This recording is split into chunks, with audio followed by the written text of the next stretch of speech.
Hello my dear friends, मैं गगन कपूर एक बार फिर से आप सभी का वेलकम करता हूं और आज हम अपनी इनकम टैक्स की लर्निंग को आगे बढ़ाएंगे। तो आज हम आपके साथ क्या डिस्कस करेंगे, तो हम आपके साथ इनकम टैक्स का भी कुछ और थ्योरेटिकल पार्ट है वो डिस्कस करेंगे और साथ साथ आपको बताते रहेंगे कि हमने इनकम टैक्स कैसे पढ़ना है, कहां से पढ़ना है।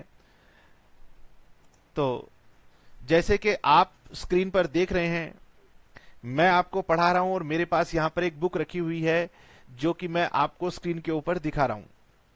जब मैं आपको पढ़ाऊंगा तो मैं एक बुक का यूज करूंगा और आप भी जब पढ़ेंगे तो आपको एक बुक का यूज करना है, इसी बुक का यूज करना है। कौन सी बुक है मैं अभी थोड़ी देर में आप लोगों को सारी बात बताऊंगा, ठीक है।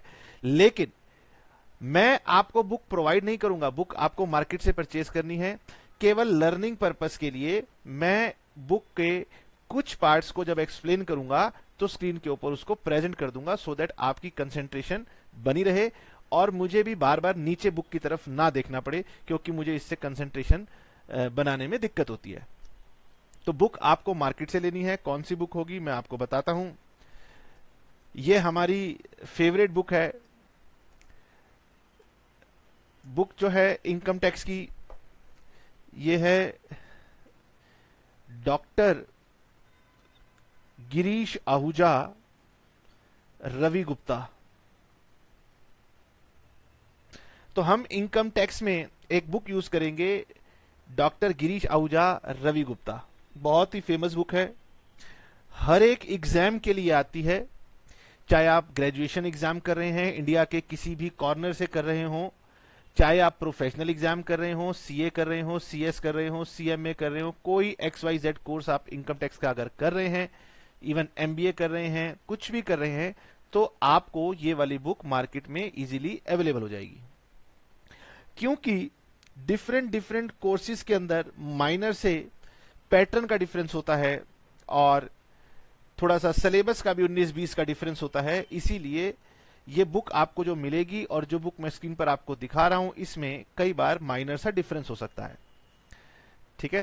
तो बट 99% कंटेंट जो होता है वो सिमिलर है। आप कोई भी कोर्स कर रहे हो, डॉक्टर गिरीश आहूजा, ये बुक आपको हर जगह मिल जाएगी।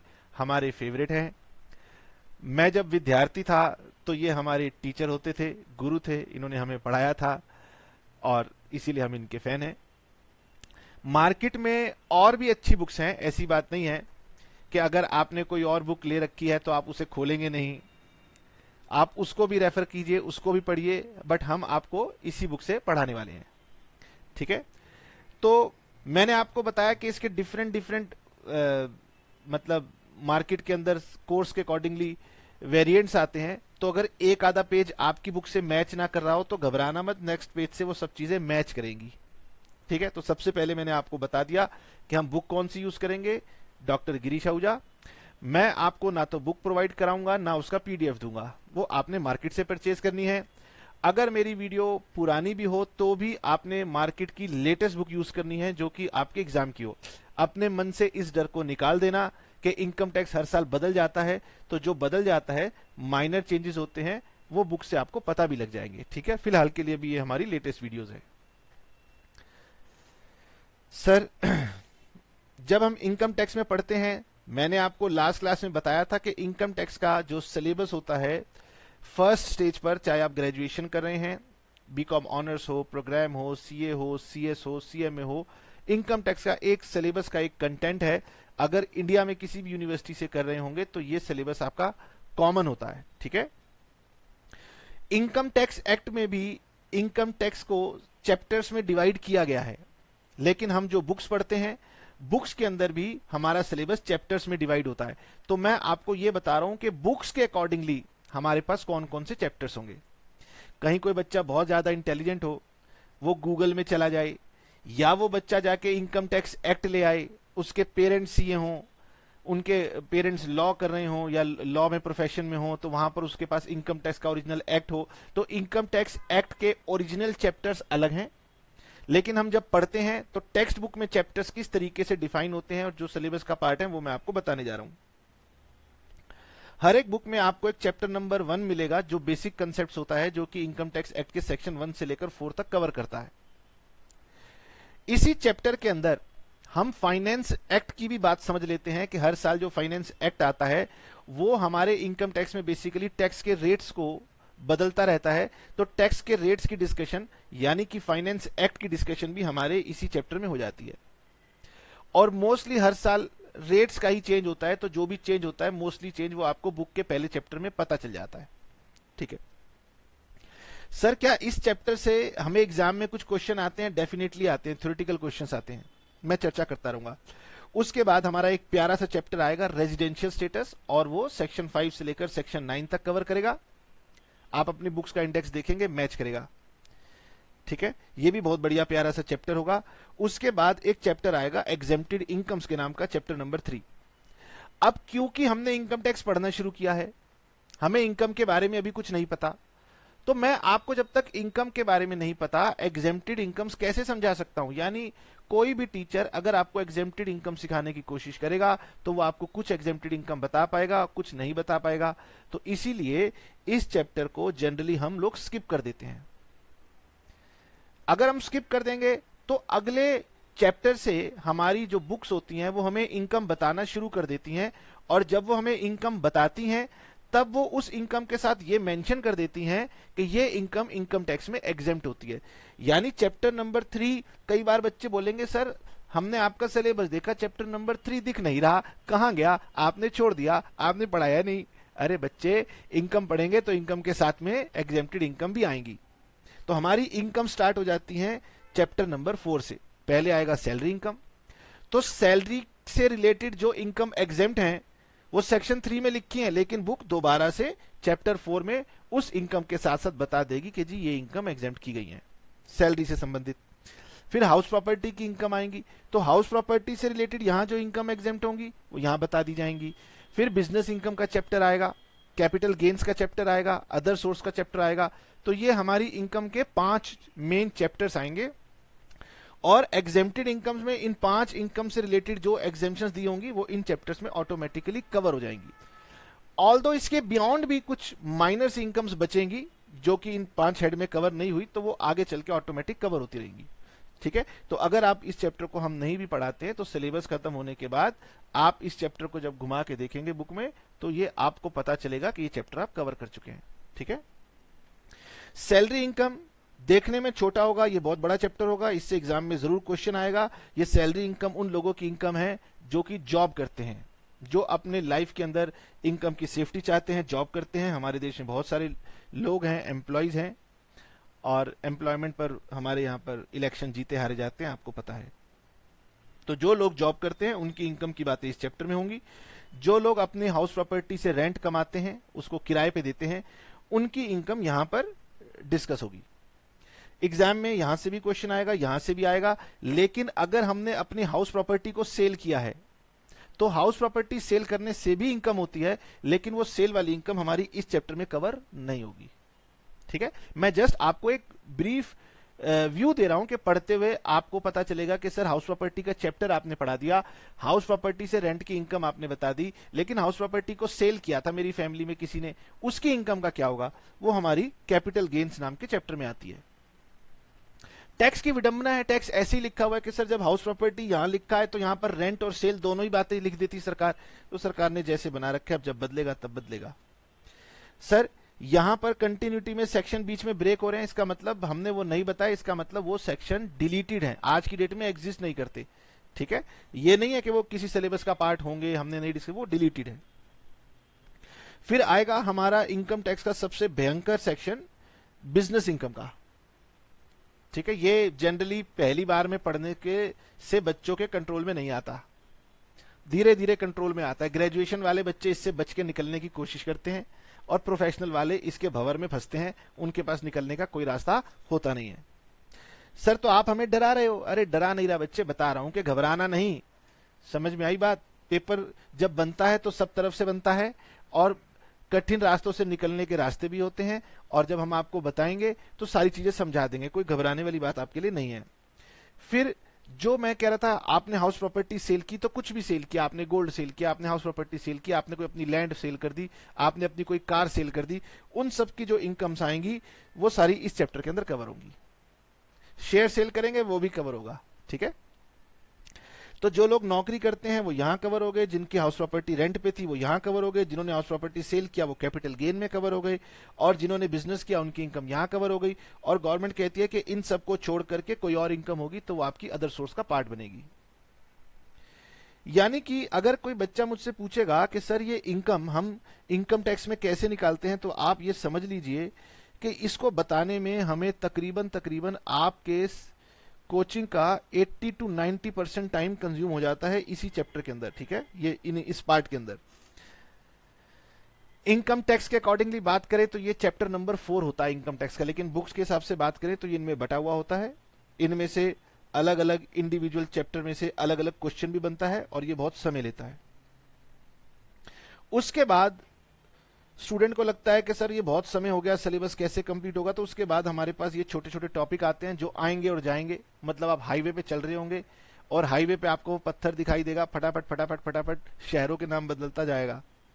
तो ये क्लबिंग ऑफ इनकम नाम का चैप्टर आएगा, सेट ऑफ कैरी फॉरवर्ड नाम का चैप्टर आएगा। यहां से जनरली छोटे छोटे प्रैक्टिकल कभी कभार आते हैं और थ्योरी आती है। ये हमारा बहुत ही इंपॉर्टेंट चैप्टर होता है, डिडक्शंस फ्रॉम टोटल इनकम। उसके बाद में ये असेसमेंट है, उसके बाद में ये रिटर्न्स का चैप्टर है, और उसके बाद में ये हमारे पास जो बचेंगे छोटे मोटे टॉपिक वो मिसलिनियस टॉपिक हमारे पास इसके अंदर आने वाले हैं। ये हम लोग आपके साथ इनकम टैक्स में डिस्कस करेंगे, ठीक है। घबराने की बात नहीं है, आपकी बुक में ये सारे के सारे चैप्टर दिए होंगे।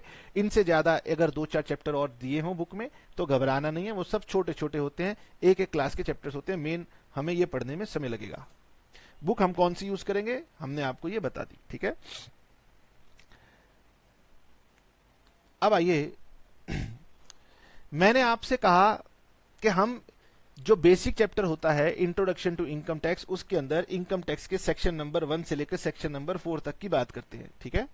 ये हमने बताया था।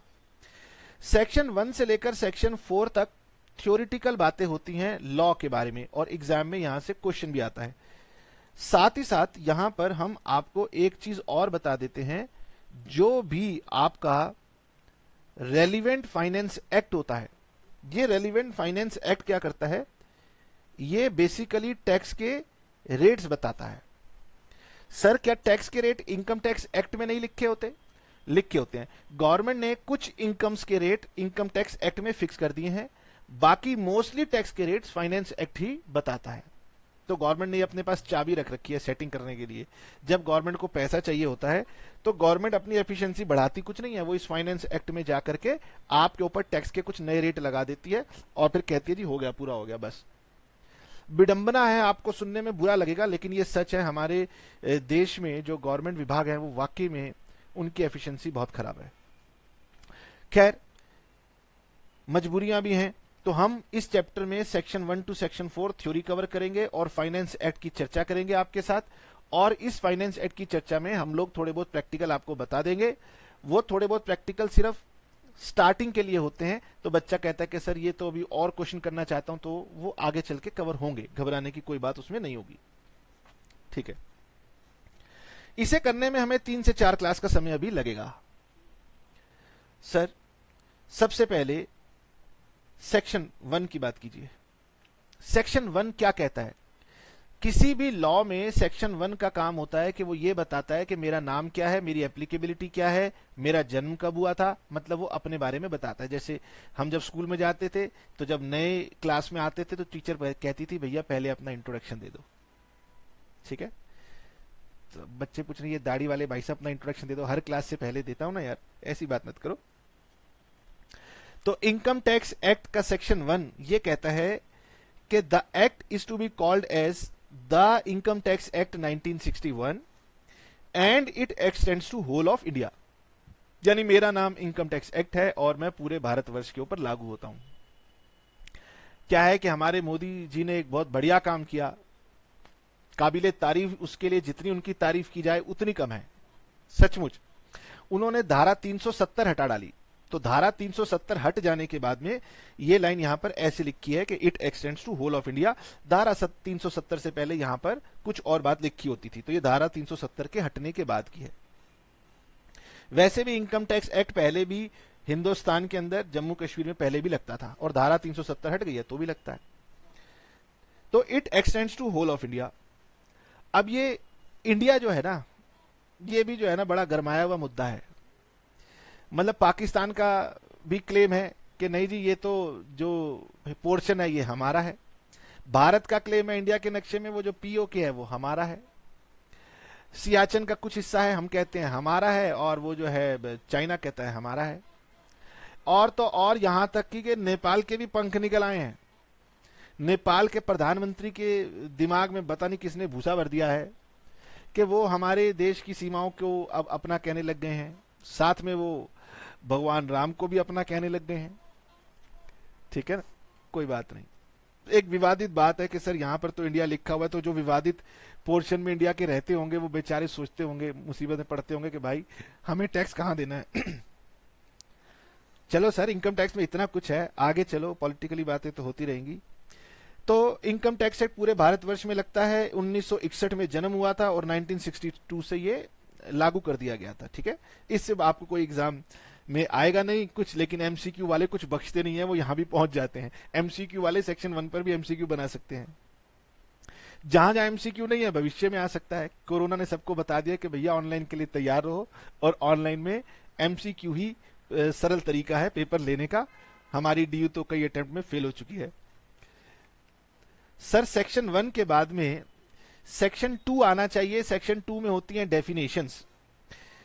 सेक्शन 3 में प्रीवियस ईयर है, और सेक्शन 4 हमारे इनकम टैक्स का चार्जिंग सेक्शन है। तो आज आप अपने रजिस्टर में, अपनी बुक में कहीं मर्जी लिख लीजिए, बड़ा बड़ा charging section of income tax section 4 होता है। ऐसा ना हो कि आप आगे पढ़ रहे हो और कोई आपसे ये पूछ ले कि इनकम टैक्स लागू करने का जो सेक्शन है, सेक्शन चार्जिंग सेक्शन, वो कौन सा है और आपको पता ना हो। सेक्शन 2 के अंदर है डेफिनेशंस, और एक नहीं मतलब कई सारी डेफिनेशंस हैं। मैंने गिनती नहीं की, बहुत सारी डेफिनेशंस हैं। अब सर अगर इतनी सारी डेफिनेशंस हैं तो क्या सारी की सारी डेफिनेशंस हमें आप आज ही पढ़ा दोगे? बिल्कुल नहीं। हम आपको कुछ लिमिटेड डेफिनेशंस बताएंगे जिससे हम अपना सिलेबस स्टार्ट कर सके। उसके बाद इनकम टैक्स में जब डुबकी लगाएंगे, जब कोई टर्म आएगी और वो टर्म इनकम टैक्स के सेक्शन 2 में डिफाइंड होगी, तो हम आपको उसी समय उसकी डेफिनेशन बताएंगे। ठीक है, ऐसे यहां पर सारी डेफिनेशन हम आपको अभी नहीं बता सकते। तो सर ये आप चुनोगे कौन सी बताओगे? बेटे वो बुक्स ने बता रखी हैं, सभी बुक्स एक जैसी ही डेफिनेशन बताती हैं। और उन डेफिनेशंस की उत्पत्ति कहां से हुई थी ये मुझे गिरीश आहूजा सर ने बताया था, सेक्शन 4 से हुई थी। इसलिए मैं पहले आपके साथ सेक्शन 4 की चर्चा करूंगा। सेक्शन 4 की चर्चा करते हुए जो टर्म्स आएंगी उन टर्म्स को डिफाइन करना शुरू करूंगा। इनकम टैक्स वही लोग पढ़ते हैं जिन्हें भगवान ने बहुत अधिक बुद्धि दी होती है। सर हमें तो बचपन में लगता था कि साइंस वाले ज्यादा होशियार होते हैं, साइंस लेने चले गए होते तो ज्यादा भलाई होती आपकी। इनकम टैक्स आपको बता देगा कि हम तो साइंस वालों से भी खतरनाक हैं। मतलब क्या है सर आपकी इस बात का? मतलब ये कि इनकम टैक्स में हम जब भी कुछ पढ़ेंगे, इसका एक हिस्सा यहां होगा तो एक हिस्सा किसी और चैप्टर में होगा। सब कुछ एक दूसरे से जुड़ा हुआ है। अब ऐसा तो नहीं हो सकता ना कि अगर एक बात एक चैप्टर में जुड़ी है और दूसरे चैप्टर में भी जुड़ी है, तो भाई जब मैं एक चैप्टर में बता रहा हूं तो ये बता दूंगा कि इसके बारे में दूसरे में भी डिस्कशन होगी। घबराने की बात नहीं है, कुछ लिंकेज चलती रहेंगी। इसको मैं बिल्कुल सीधा नहीं पढ़ सकता। बच्चा मुझे कहेगा कि सर सेक्शन 1 के बाद 2 क्यों नहीं किया? हाँ समझ में आया, जब आएगा हम बताएंगे। सेक्शन 4 के ऊपर चलने की इजाजत है। सेक्शन 4 चार्जिंग सेक्शन है इनकम टैक्स का। यह कहता है एवरी पर्सन, हर व्यक्ति, और ये पर्सन की डेफिनेशन सेक्शन 2 सबसेक्शन 31 में डिफाइंड है, इसलिए मैंने यहां पर लिख दी। अगर एग्जाम में आपसे पूछ लिया जाए डिफाइन चार्जिंग सेक्शन, तो आप वहां पर लिखेंगे every person whose total income during the previous year exceeds maximum amount not chargeable to tax. यानी ये बीच में जो मैंने सेक्शन आपको बताए, ये इस लिंकेज के लिए बताए कि इनकी डेफिनेशन में आपके साथ डिस्कस करने वाला हूं। एग्जाम में मत लिखना, गलती कर दोगे। तो इसका मतलब सीधा सीधा ये है कि हर पर्सन जिसकी टोटल इनकम प्रीवियस ईयर के अंदर एक्सीड कर जाएगी, अधिक होगी, maximum amount not chargeable to tax is an assessee, उसको हम एक असेसी का नाम दे देंगे, and he is liable to pay tax, और उसे टैक्स देना होगा। और टैक्स का मतलब यहां पर इनकम टैक्स से होगा। एट द रेट और rates prescribed in the finance act oblique income tax act. तो मैंने इनिशियली आपको बता दिया था कि इनकम टैक्स के दो जगह रेट बताए गए हैं।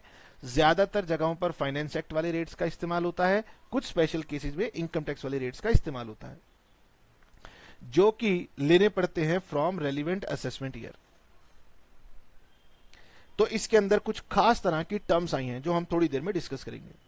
फिर इसके अंदर लिखा हुआ है कि जब आप टोटल इनकम की बात करेंगे, तो जब यहां लिखा है every person whose total income, तो एवरी पर्सन के अंदर तो सर वो हमारे जिनपिंग भी आ जाते हैं, वो शर्मा ओली भी आ जाता है, वो शैतान इमरान खान भी आ जाता है, बहुत सारे लोग आ जाते हैं, किम जोन्स भी आ जाता है नॉर्थ कोरिया वाला, तो वो भी तो व्यक्ति है, उसकी भी तो कुछ ना कुछ इनकम है।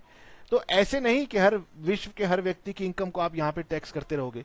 तो आगे लिखा है कि ये जो टोटल इनकम की हम आपके साथ भविष्य में जो चर्चा करेंगे, ये डिपेंड करेगी उस व्यक्ति के रेजिडेंशियल स्टेटस के ऊपर कि वो व्यक्ति निवासी कहां का है।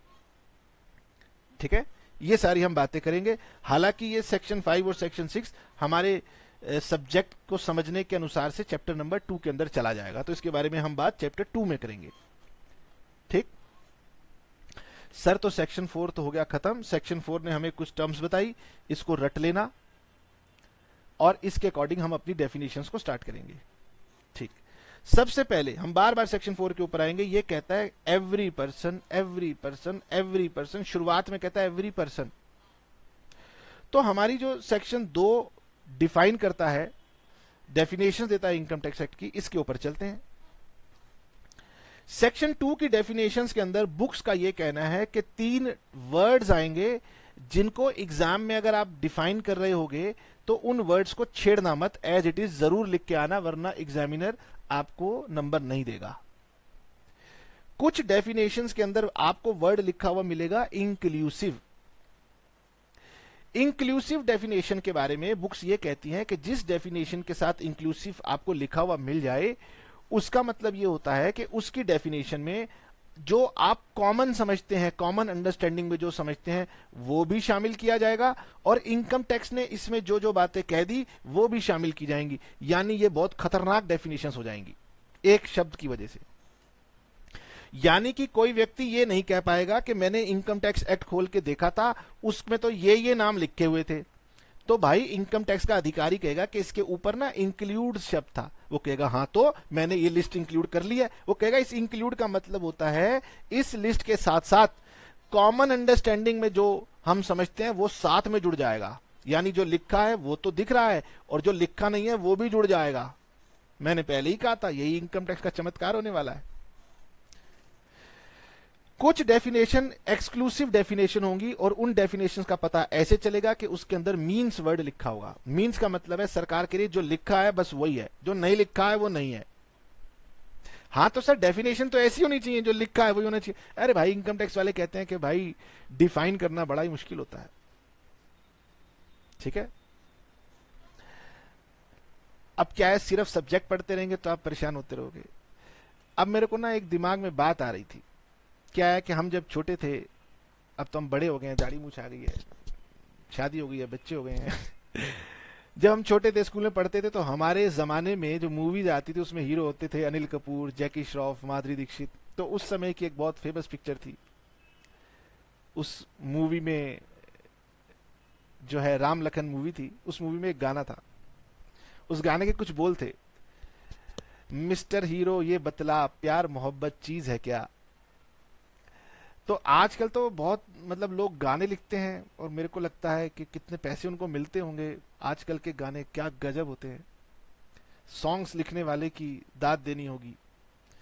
पहले भी सॉन्ग्स होते थे बहुत अच्छे, आज भी बहुत अच्छे होते हैं। तो खैर उस समय वो जो राम लखन मूवी में वो गाना है, उस गाने के अंदर में लाइन्स हैं, ये प्यार मोहब्बत चीज है क्या। तो ये प्यार क्या है ये डिफाइन करना आपको क्या लगता है आसान बात है? जिससे मर्जी पूछते रहो वो अपनी अपनी परिभाषा सुनाता रहेगा।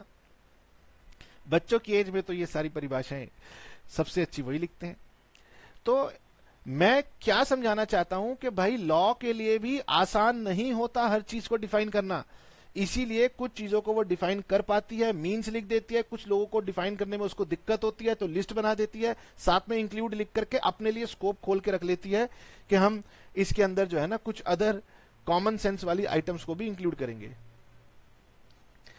और कभी कभी तो सरकार हद कर देती है, वो मीन्स और इंक्लूड्स दोनों को भी शामिल कर लेती है। तो हमारे पास ये 3 तरह के वर्ड्स आएंगे, और जिस डेफिनेशन में ये वर्ड्स होंगे आपने उसकी डेफिनेशन को लिखते हुए उसको जरूर लिखना है, ठीक है। तो वापिस आते हैं और वापिस आकर के अपने सेक्शन 4 के पास जाते हैं और वापिस सेक्शन 4 से पूछते हैं कि भाई कौन सी डेफिनेशन आप हमसे जानना चाहते हैं। सेक्शन 4 कह रहा था एवरी पर्सन, यानी कि पहले हम वापिस आते हैं अपनी पर्सन की डेफिनेशन पे। अब ये डेफिनेशन समझने में बहुत लंबी है, एग्जाम में आपको छोटी सी लिखनी है, और आपको ये बता दूं कि एग्जाम में ये पूछी जाती है, इसलिए आपको रट लेनी है, सेक्शन के साथ रट लेनी है। पर्सन को डिफाइन किया गया है सेक्शन 2 सबसेक्शन 31 में। क्या कहा गया है इसमें? कहा गया है पर्सन इंक्लूड्स, इसीलिए मैंने कहा कि जहां पर वर्ड इंक्लूड्स हो तो वो इंक्लूड आपको ध्यान रखना है और लिखते हुए आंसर में मेंशन करना है। इंक्लूड की जगह मीन्स नहीं लिख देना। इंक्लूड का मतलब होता है पर्सन का मतलब जो आप समझते हो वो तो है ही, साथ में हम जो ये बता रहे हैं ना लिस्ट, इनको भी पर्सन ही कहा जाएगा। और यहां पर एक्ट ने टोटल 7 कैटेगरीज को पर्सन के अंदर शामिल कर रखा है। तो पर्सन का मतलब जो आप नॉर्मली समझते हैं वो तो पर्सन है ही, साथ में ये 7 लोग और जोड़ लो। कौन से 7 लोग? आइए जी, सबसे पहले एक्ट कहता है कि भाई सबसे पहले पर्सन के अंदर समझ लो इंडिविजुअल। बच्चा कह रहा है मैं तो पर्सन का मतलब समझता ही इंडिविजुअल था, तो सरकार कह रही है ठीक है इंडिविजुअल तो है ही, साथ में और भी हैं। और इंडिविजुअल कौन कौन इंडिविजुअल के अंदर आएंगे ये भी आप समझ लीजिए। तो मैं आपको ना साथ साथ बुक से भी अब कुछ दिखाना चाहता हूं, 2 सेकंड आप रुकिएगा, ठीक है, हम बीच में समझ लो। अब ये जैसे मेरे पास बुक है, मैंने बताया था, हो सकता है ये पेज आपके वाले एडिशन में ना हो, हमारे वाले एडिशन में है। इसमें एक एक्स्ट्रा पेज लगा हुआ है कि हम कौन कौन से सेक्शंस इस चैप्टर में डिस्कस करेंगे। तो अगर हम इस बुक की बात करते हैं तो ये वाली बुक हमें कहती है कि, एक सेकंड आप होल्ड कीजिए जरा। तो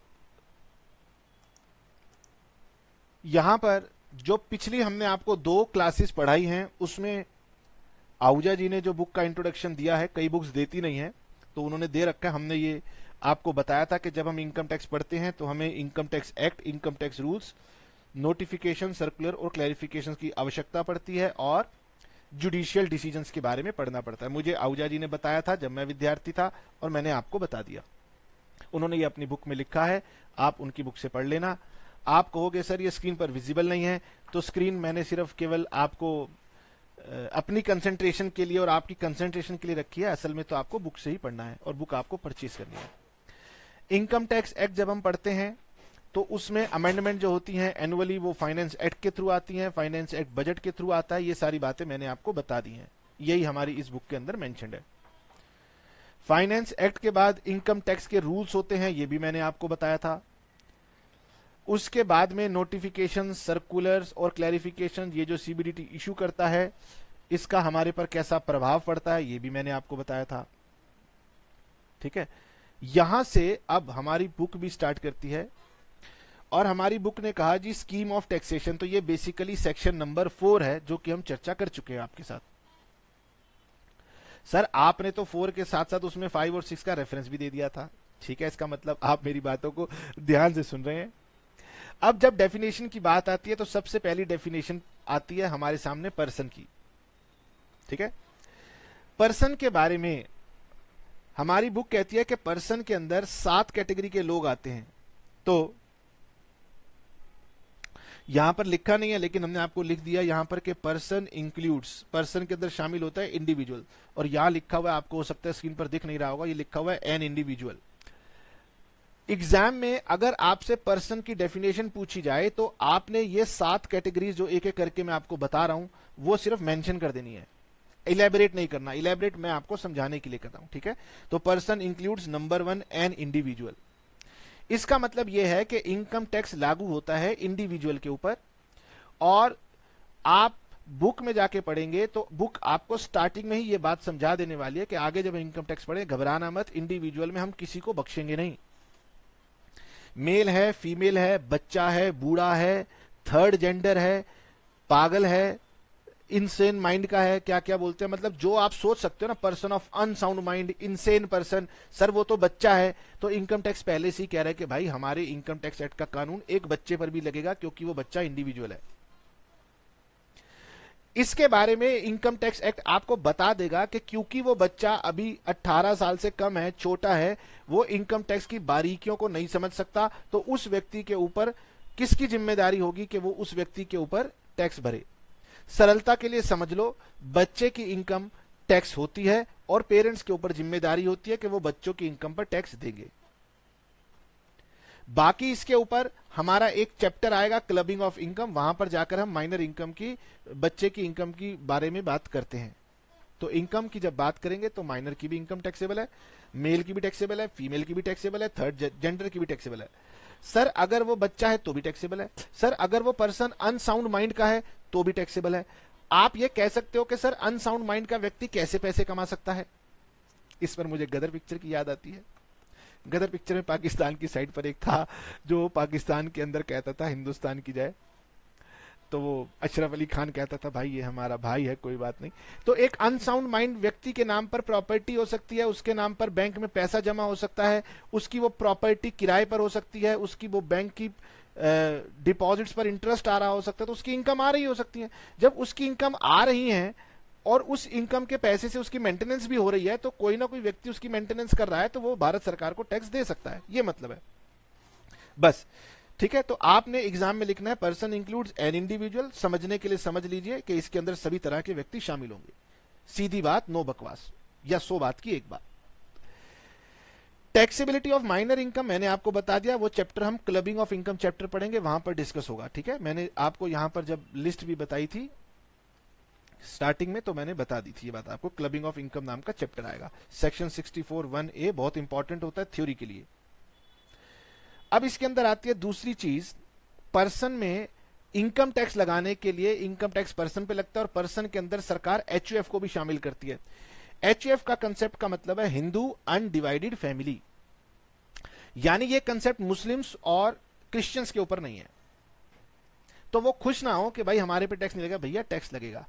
एचयूएफ एक फायदा है इनकम टैक्स में जो कि केवल हिंदू परिवार को ही मिल सकता है।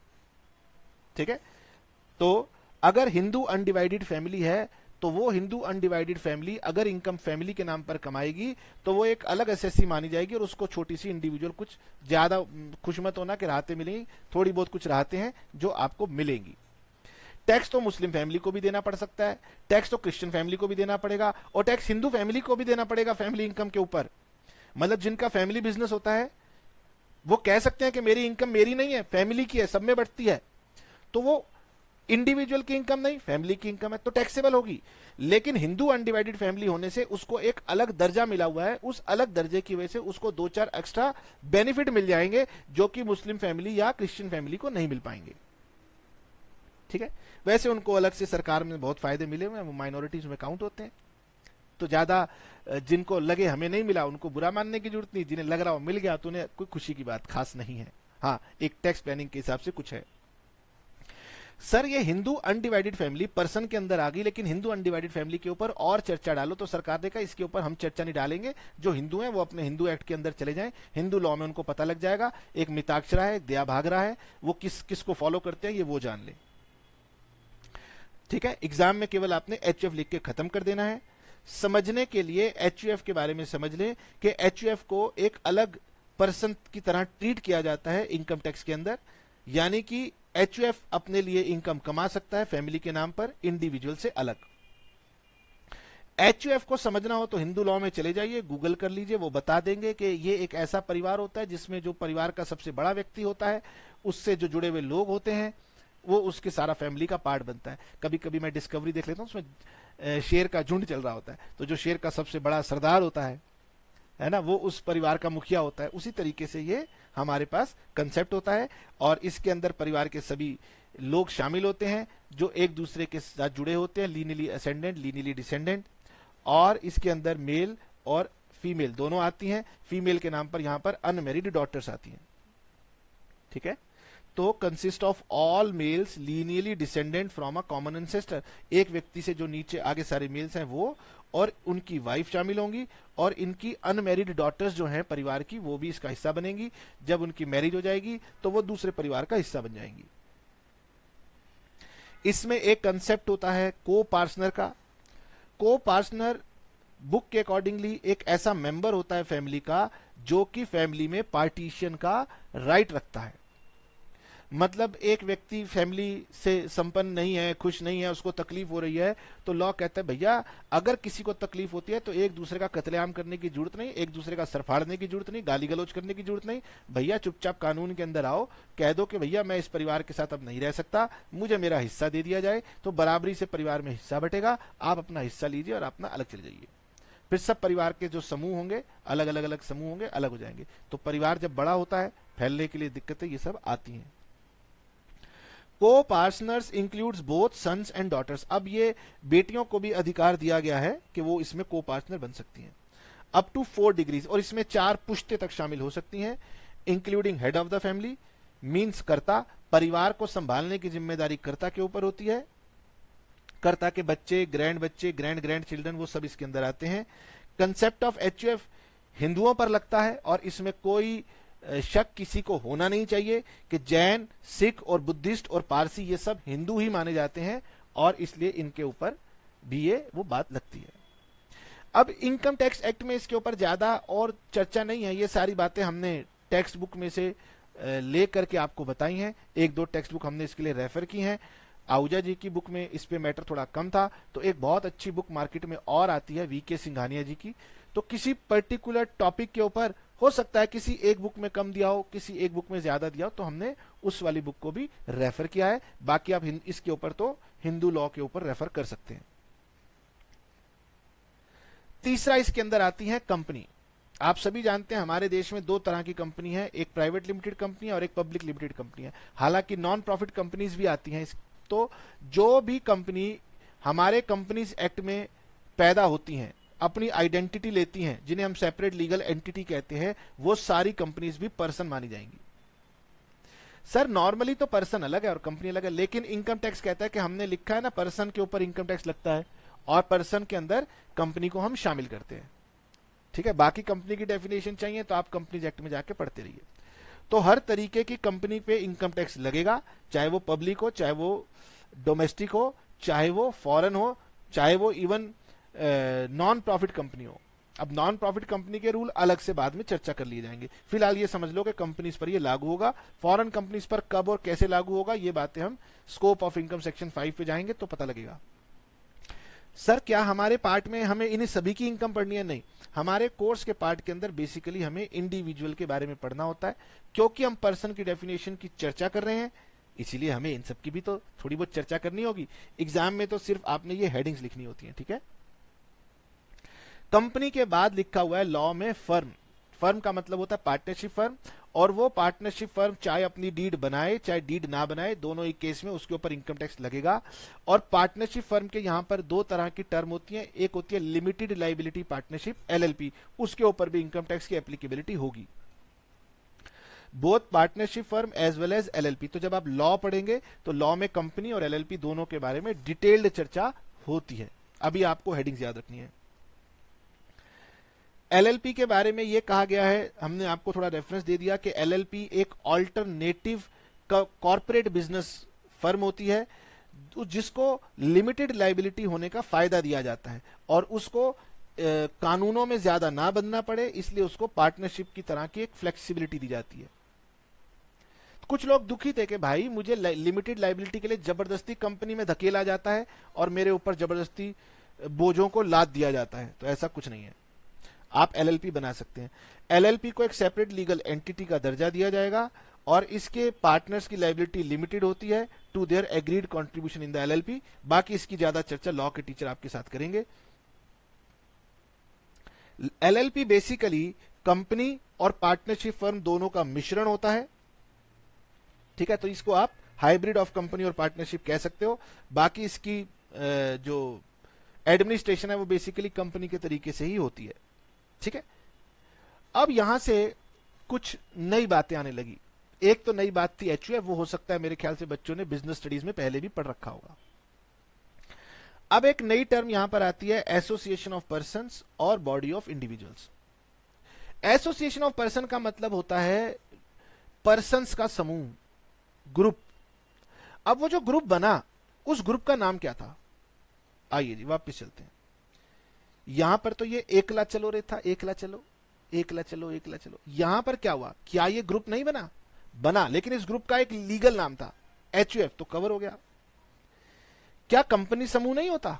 कंपनी के अंदर मेंबर्स होते हैं, शेयर होल्डर्स होते हैं, वो मिला करके एक समूह होते हैं बहुत बड़ा। तो भाई वो भी एक समूह था, लेकिन उसका एक अलग आइडेंटिटी, एक अलग नाम था, इसलिए वो कवर हो गया। सर हमने फर्म बनाई, ये भी एक लीगल टर्म थी, बन गई। अब सवाल ये होता है कि लॉ कहती है कि भाई कई लोग ऐसे समूह बना लेंगे जो कहेंगे हम तो किसी परिवार का हिस्सा है नहीं। मतलब मोगली पिक्चर की बात करें तो मोगली पिक्चर में एक तो शेर खान था और एक शेर खान के साथ में भेड़िया भी रहता था, मुझे भी नाम याद नहीं। मतलब 2-4 भेड़िया, सियार और 3-4 शिकारी मिलकर के एक समूह बना लेते हैं, मिलकर शिकार करेंगे। अब भाई देख रहे हैं कि भाई ये क्या बात है, ये तो या तो हमने सुना था भेड़ियों का समूह होता है, चील गिद्धों का समूह होता है, शेरों का समूह होता है, ये कौन सा समूह है जिसमें एक शेर है, एक भेड़िया है, एक डिफरेंट है, एक डिफरेंट है? तो समूह तो कोई कैसे भी बना सकता है ना, कमाई करने के लिए। ऐसा समूह बना, हमने समूह से पूछा तू है कौन? कहता है भैया हम तो किसी परिवार के सदस्य हैं नहीं, अलग अलग है, हमने तो कोई पार्टनरशिप है नहीं आपस में, हमने तो कोई कंपनी बनाई नहीं है भैया। तो सरकार कह रही है कि भैया अगर तू समूह है, फर्म नहीं है, कंपनी नहीं है, परिवार नहीं है, तो ये मत समझियो कि तेरे को इनकम टैक्स देना नहीं पड़ेगा, तेरे को भी इनकम टैक्स देना पड़ेगा। और तेरे को कैसे देना पड़ेगा? तो उसके लिए हम लोग अलग से नियम बनाएंगे कि ऐसे समूह जो एचयूएफ, कंपनी और फर्म नहीं है, वो या तो एसोसिएशन ऑफ पर्सन कहलाएंगे या बॉडी ऑफ इंडिविजुअल कहलाएंगे। यानी ये पर्सन्स का समूह है, ये इंडिविजुअल्स का समूह है। बच्चा कहता है कि सर मेरी प्यास बुझी नहीं, इस पे थोड़ा और प्रकाश डाल दो ना, थोड़ा और पानी पिला दो ना ठंडा। तो मैं कहूंगा बेटे ज्यादा मत पी, बीमार होगा। इसमें जानने को कुछ नहीं है। और एग्जाम में इस पर क्वेश्चन आ जाता है कि बताइए what is the difference between association of person and body of individual.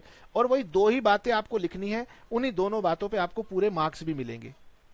क्या क्या?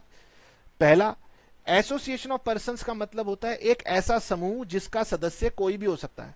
कोई भी मतलब इंडिविजुअल भी हो सकता है, पार्टनरशिप फर्म भी हो सकती है, कंपनी भी हो सकती है, और एचयूएफ भी हो सकता है। मतलब कि मान लीजिए मैं ऑनलाइन क्लासेस पढ़ाता हूं, किसी को पता चला, यार कंपनी को पता चला, कह रहे गगन तू ऑनलाइन पढ़ाता है, तेरा कंसेप्ट हमें बहुत अच्छा लगता है, तू अपना बिजनेस बढ़ाना चाहता है? मैंने कहा हाँ। तो बोले बढ़ाता क्यों नहीं? मैं कहा यार पैसे नहीं है। कह रहे तो तू लड़ जाना, अन अकेडमी है, बायजू है और कौन कौन से, उनसे फाइट कर। मैंने कहा नहीं, उनके पास बहुत करोड़ों में कैपिटल है, मेरे पास है नहीं। वो बोले कोई बात नहीं, तू कैपिटल की चिंता मत कर, हम तेरे साथ मिल जाते हैं, चला। मैंने कहा नहीं मैं पार्टनरशिप करता नहीं। कह रहे कोई बात नहीं, छोड़ पार्टनरशिप, छोड़ कंपनी, छोड़, ऐसी काम करते हैं। तो भाई मैंने साथ में कंपनी को मिला लिया, साथ में कोई पार्टनरशिप आ गई मेरे साथ। तो भाई समूह में अजीब अजीब लोग हैं, तो क्या बच जाओगे? सरकार ने कहा आप कहलाओगे एसोसिएशन ऑफ पर्संस। लेकिन अगर मिस्टर ए, मिसिस ए या मिस्टर सी या मिसिस सी, इंडिविजुअल लोग अगर समूह बना लेंगे तो हम उसे बोलेंगे बॉडी ऑफ इंडिविजुअल। यानी बॉडी ऑफ इंडिविजुअल भी एक समूह है, इसके अंदर केवल इंडिविजुअल्स ही भागीदार है। एसोसिएशन ऑफ पर्सन भी एक समूह है, लेकिन इसके भागीदार कंपनी, फर्म या बाकी लोग भी हो सकते हैं। ये दोनों में अंतर है। एओपी में 2 या 2 से ज्यादा लोग जो अपना बिजनेस करने के लिए साथ आ जाते हैं वो कवर होते हैं, और बीओआई में 2 या 2 से ज्यादा इंडिविजुअल होते हैं। मतलब इस समूह में केवल इंडिविजुअल होंगे, इस समूह में केवल मतलब मिक्स्ड पीपल हो सकते हैं। तो इसमें सोसाइटीज आ जाती हैं, इसमें लीगल हेयर्स आ जाते हैं। लीगल हेयर्स का मतलब ये होता है कि भाई किसी व्यक्ति की मान लो अब डेथ हो गई, उसके बाद उसकी संपत्ति के मालिक कौन है? लीगल हेयर्स हैं। और संपत्ति चली जा रही है, उससे इनकम आ रही है, तो भाई वो व्यक्ति नहीं रहा, तो लीगल हेयर्स को government association of body of individual बना करके उन्हें कहेगी कि आपको टैक्स देना पड़ेगा। तो एग्जाम्पल में हमने लिखा है सोसाइटीज हैं या legal hairs continuing the business without forming partnership. एक व्यक्ति का बिजनेस था, वो बेचारा रहा नहीं, उसके जो लीगल हेयर्स थे वो बिजनेस कंटिन्यू किए जा रहे हैं। सरकार पूछ रही है भैया वो व्यक्ति तो इंडिविजुअल के नाम का बिजनेस करता था, अब आप लीगल हेयर्स किस तरीके से कर रहे हो? वो कह रहे जी हमने तो कुछ किया नहीं। तो सरकार कह रही तो क्या बच जाओगे, तुम यहां पर टैक्स दोगे। एग्जाम के लिए बहुत इंपॉर्टेंट क्वेश्चन बन जाता है एओपी और बीओआई में डिफरेंस बताइए, तो ये मैंने आपको बता दिया। उसके बाद में लोकल अथॉरिटीज आती हैं। लोकल अथॉरिटी में ग्राम पंचायत है, म्युनिसिपैलिटी है, कंटेनमेंट बोर्ड आते हैं। तो इनकी भी इनकम्स के प्रोविजन हो सकते हैं, हालांकि इन्हें आगे चल के सरकार एग्जेम्पशन दे सकती है। सर इंडिविजुअल समझ में आता है, एचयूएफ समझ में आता है, कंपनी समझ में आता है, फर्म समझ में आता है, एओपी बीओआई समझ में नहीं आता है, लेकिन आपकी बात मान ली।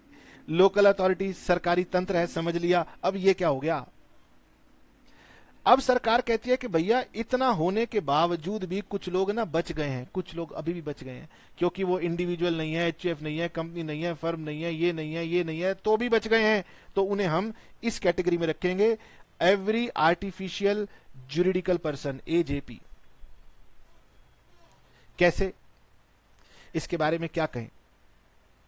आमिर खान दिखाता अपने आप को बहुत अच्छा है, लेकिन वो अच्छा है नहीं, आदत है उसकी अपने आप को बड़ा दिखाना। अजीब अजीब पिक्चरें कई बार बढ़िया भी लाता है, कई बार अजीब भी लाता है। दंगल जैसी बढ़िया पिक्चर भी लाया, पी के पर्सनली विवादों में रही, लेकिन अच्छी मूवी थी। एक धोबी घाट पिक्चर लाया, समझ नहीं आया जी क्यों लाया।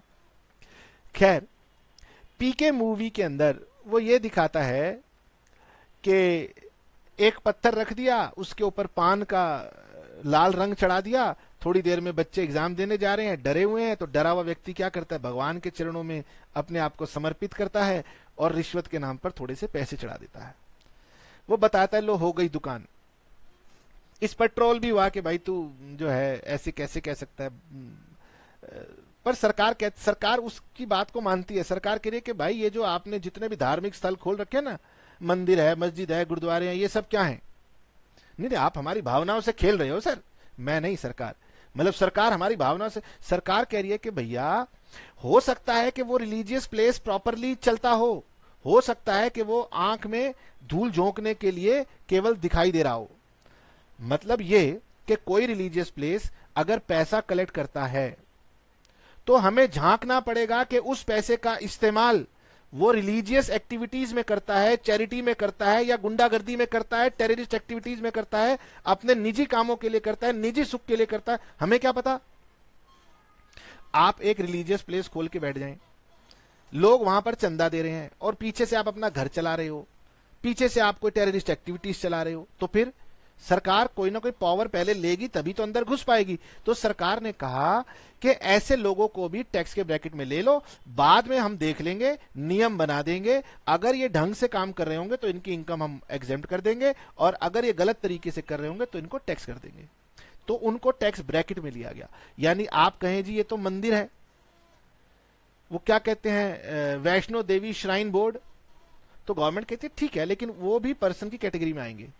सर हमारा वो बना हुआ है मंदिर, गुरुद्वारा, मस्जिद जो भी बना हुआ है, तो वो भी पर्सन की कैटेगरी में आएंगे, और बाद में अगर उस पर आप रिलीजियस एक्टिविटीज और चैरिटेबल एक्टिविटीज करते हो तो वो इनकम टैक्स से माफ रहेंगी। अगर अदरवाइज कुछ करोगे तो टैक्स की ब्रैकेट में ले आएंगे, लेकिन उसको पर्सन कहा जाएगा। तो ऐसे वो लोग जो ऊपर 6 कैटेगरी में कवर नहीं हुए, उन्हें आर्टिफिशियल जुरिडिकल पर्सन कह के पर्सन की डेफिनेशन में शामिल कर लिया जाएगा। Artificial juridical person means entities which are not natural persons but are separate entities in the eyes of law and can be sued through persons managing them. तो उनका कोई ना कोई केयर टेकर, कोई ना कोई उनका प्रीस्ट, कोई ना कोई उनका होगा ना मैनेजर, उसी के थ्रू हम उसको सारे प्रोविजंस को एप्लीकेबल कराएंगे।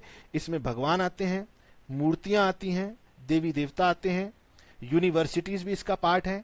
तो आप जिस यूनिवर्सिटी में पढ़ रहे हैं, अगर वो दिल्ली यूनिवर्सिटी है, या वो इग्नू है, या वो राजस्थान यूनिवर्सिटी है, महाराष्ट्र यूनिवर्सिटी है, मुंबई है, जो भी है, वो इस कैटेगरी में कवर होती हैं। जो लोग लॉयर्स होते हैं उनके वहां पर एक बार काउंसिल्स बनी होती हैं, वो इसमें कवर होती हैं। कॉरपोरेशंस इसके अंदर कवर होती हैं, ठीक है, तो ये सारी इसके अंदर कवर हो जाती हैं। तो हमने आपको लगभग आधा घंटा समझाया पर्सन क्या होता है। एग्जाम में आए तो सिर्फ ये लिखना कि सेक्शन 231 पर्सन इंक्लूड्स 1 2 3 4 5 6 7, खत्म। ये रीड करना है, रटने मत बैठ जाना इतनी सारी आइटम्स को, ठीक है। दूसरी इंपॉर्टेंट चीज एग्जाम के पॉइंट ऑफ व्यू से वो ये होती है कि सर एओपी और बीओआई में क्या अंतर होता है, ठीक है। ये सारा एक्सप्लेनेशन का पार्ट है, इसको आपको रटने की जरूरत नहीं है। अच्छा, अब एक दूसरी चीज वापिस चलता हूं अपने डेफिनेशन के पार्ट में। हमारे डेफिनेशन के पार्ट में ये लिखा हुआ था सेक्शन 4 के अंदर कि एवरी पर्सन, हर व्यक्ति जिसकी टोटल इनकम की बात बाद में करेंगे, प्रीवियस ईयर की बात बाद में करेंगे, exceeds maximum amount not chargeable to tax is an assessee. अब हम चलते हैं एसएससी के ऊपर। तो लॉ कहता है कि दूसरी इंपॉर्टेंट डेफिनेशन है एसएससी की, जो कि अक्सर बच्चे याद नहीं करते और कभी एग्जाम में जब पूछी जाती है तो वो कहते हैं इस बार का पेपर टफ था क्योंकि नॉर्मली पर्सन की परिभाषा आती थी, इस बार एसएससी की आ गई। तो याद कीजिए, assessee means any person by whom any tax or any other sum of money is payable under the act। assessee का मतलब पहले तो क्या वो पर्सन यानी 7 कैटेगरी में है? हाँ। क्या उसके द्वारा कोई टैक्स या कोई और सम ऑफ मनी, ब्याज, फाइन, पेनल्टी वो पेबल है इस एक्ट के अंदर? तो वो एसएससी है। इसका सिंपल सा मतलब ये है, देखो जी मैं कमाता हूं, गगन कपूर क्लासेस के नाम पर कमाता हूं क्योंकि बच्चे हमें प्यार करते हैं, बच्चे हमें फीस देते हैं, हमसे ऑनलाइन कोर्स लेते हैं, हम कमाई करते हैं, इस पर भारत सरकार को टैक्स चाहिए। मुझे दर्द है क्यों चाहिए, लेकिन चाहिए।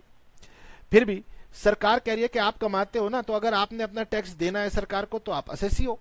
अब बच्चा जो पढ़ रहा है वो कहता है जी मैं तो पढ़ रहा हूं सर, मैं पर्सन के अंदर कवर होता हूं, तो क्या मैं भी एसएससी हूं? तो आप पर्सन हो, एसएससी नहीं हो। मैं पर्सन भी हूं और एसएससी भी हूं। आप पर्सन हैं लेकिन एसएससी नहीं है, मैं पर्सन भी हूं और एसएससी भी हूं। तो सरकार एग्जाम में ये क्वेश्चन पूछा जाता है कि every SSC is a person. Yes, मैं एसएससी हूं तो पर्सन जरूर हूं, लेकिन every person is not SSC. बिल्कुल ठीक बात है, हर पर्सन एसएससी नहीं होता, केवल वही पर्सन एसएससी होता है जिसने टैक्स देना हो, जिसने टैक्स के अंदर इनकम टैक्स में कुछ देना है सरकार को। उल्टा करें, हर एक एसएससी पर्सन है हाँ, लेकिन हर एक पर्सन एसएससी नहीं है। तो ये क्वेश्चन कई बार पूछा जाता है, छोटा सा इसका आंसर आपको लिखना होता है। तो इसके अंदर शामिल होते हैं 3 और तरीके के लोग। पहला, इसमें शामिल किए जाते हैं a person in respect of whom any proceeding has been taken under the act for assessment of his income और income of any other person. एक बच्चा था, माइनर था, बहुत सारे पैसे कमाता था, लेकिन सरकार ने देखा टैक्स आ नहीं रहा। ओहो, तो बच्चा है, क्या करे? तो उस बच्चे की इनकम जो संभालता है उसको सरकार ने नोटिस दे दिया कि भाई तू जरा इधर आ जा। वो कह रहा है जी मुझे क्यों बुला लिया, मैं तो कुछ कमाता धमाता ही नहीं हूं। तो सरकार ने कहा हमने तुझे तेरी इनकम के लिए नहीं, उसकी इनकम के लिए बुलाया है। वो कह रहा है मैं गरीब आदमी, टैक्स में रजिस्टर्ड भी नहीं हूं। हमने कहा कोई बात नहीं, लेकिन तू उसकी इनकम के लिए तू असेस होगा, इसलिए तू एसएससी बन गया।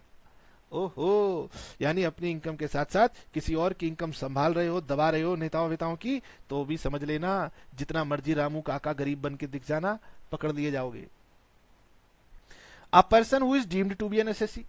अब डीम्ड का मतलब यह है कि सरकार कह रही है कि हमने तुझे एसएससी मान लिया, मतलब मान लिया, अब तू कोई ज्यादा इधर उधर की बातें मत कर, तेरे को सीधा हम एसएससी मान लेते हैं।